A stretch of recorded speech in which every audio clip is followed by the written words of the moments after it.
Guys, welcome back to my mini blog. তো ভাবলাম তোমাদের সাথে একটা ছোট ব্লগ শেয়ার করা যাক। আমি এখানে রেডি হয়ে গাড়িতে বসে গেছি। তো আমি কোথায় যাচ্ছি তোমাদেরকে বলে দিই। আজকের কলকাতাতে যাচ্ছি, বিয়েবাড়ি ছিল, তো ভাবলাম একটু আগে যাই, গেলে আমরা কোথাও একটু ঘুরতে পারবো। তো সন্ধ্যা পর্যন্ত আমরা ঘুরবো, তারপরে 9টার দিকে যাব। আর এখানে আমি আমার বাপের বাড়ি থেকে যাচ্ছি। তো এখানে দেখো আমি চিড়িয়াখানায় চলে এসেছি। এখানে নানান রকমের এসব বার্ড, তারপর বক ফক ছিল, আমি নাম যদিও জানি না। তো এইগুলো তোমরা দেখে নাও। তারপরে দেখো এখানে একটা যে গার্ডেন আছে, দেখতে আমার ফুল দেখলে না মন ভরে যায় আর কি। আর এক জায়গায় যে ফুলগুলো রয়েছে তোমাদেরকে দেখাবো, চলো। এখানে দেখো, এখানে এই ফুলগুলো দেখে এত ভালো লাগছে না, নানান রকমের বিভিন্ন কালারের ফুল ফুটে রয়েছে। তো এখানে কিছু একটা অ্যানিমালস ছিল, যেটা আমি দেখাতে পারি না, আমি ভুলে গেছি ওখানে কী ছিল।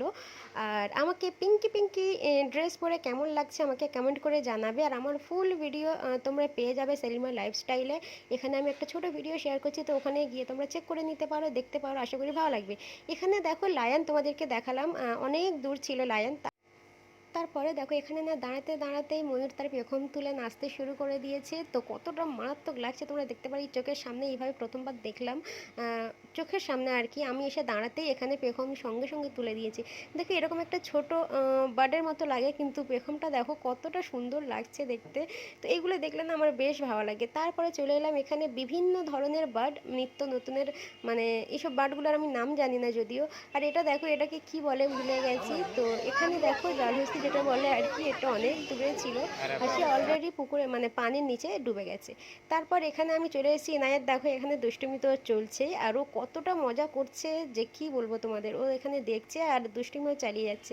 এটা হচ্ছে আমার ভাই, আমার একমাত্র ভাই। আর এখানে আমার বড় রয়েছে, তো সব এদিক ওদিক করে যে যার ঘুরছে। এটা আমার ননদের মেয়ে রয়েছে। তো এই হচ্ছে ব্যাপার, খুব মজা করেছি 1 ঘন্টা, খুব ভালো লেগেছে। আর এখানে দেখো এগুলো কি বার বলে। তারপরে দেখে তোমাদেরকে শিয়াল। শিয়াল এখানে পুরো রাউন্ড খাচ্ছে, দেখো মানে ওই যে যেটুকুর মধ্যেও রয়েছে সেখানে খালি গোল গোল করে ঘুরছে। তো এবারে চিড়িয়াখানায় গিয়ে এতটা ভালো লেগেছে, কারণ চোখের সামনে থেকে সব কিছু দেখছি। তারপরে চলে এলাম টাইগার। টাইগারকে দেখো এখানে, মানে ওর সামনাসামনি আমরা দাঁড়িয়ে আছি। এর আগে যে কবার গিয়েছি প্রচুর ভিড়, যে কোনোভাবে মানে যে কোনো অ্যানিমালস খুব ভালোভাবে দেখতে পেতাম না। এবারে এসছি একদম চোখের সামনে সব কিছু দেখছি। আর এদিকে দেখো এদিক ওদিক এদিক ওদিক করছে। তারপরে চলো এর পাশে আরেকটা রয়েছে, এই দেখো এখানে আরেকটা আছে, খুব বড় বড় টাইগার। মানে এই দুটো ছিল বেশ বড়। তো বেশ ভালো লাগছে এখানে দেখতে। ইনায়েত তো মানে চোখের সামনে দাঁড়িয়ে দেখছে যে।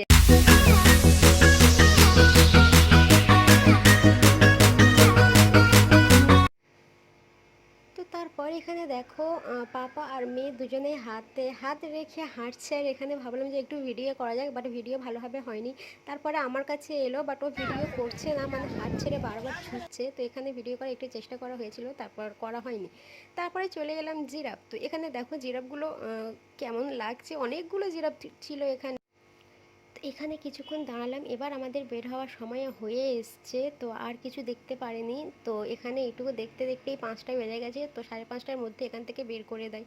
ঠিক আছে, তো এখানে আমরা এইভাবে খালি চারিদিকে হাঁটছি, বাট অনেক রকমের যে জায়গাটা সাপ থাকে আর কি, সেটা দেখার ইচ্ছে ছিল, বাট আমরা ঘুরলাম। হাই গাইস, আমাদের চিড়িয়াখানা ঘোরা হয়ে গেছে, এবার আমরা যাচ্ছি গাড়িতে, কেন বিয়ে বাড়ি আছে, দেখি এবার কোথায় যাওয়া যায়। তো চলো, আমাদের এবার বের করে দিচ্ছে, 5টা বেজে গেছে, স্টপ।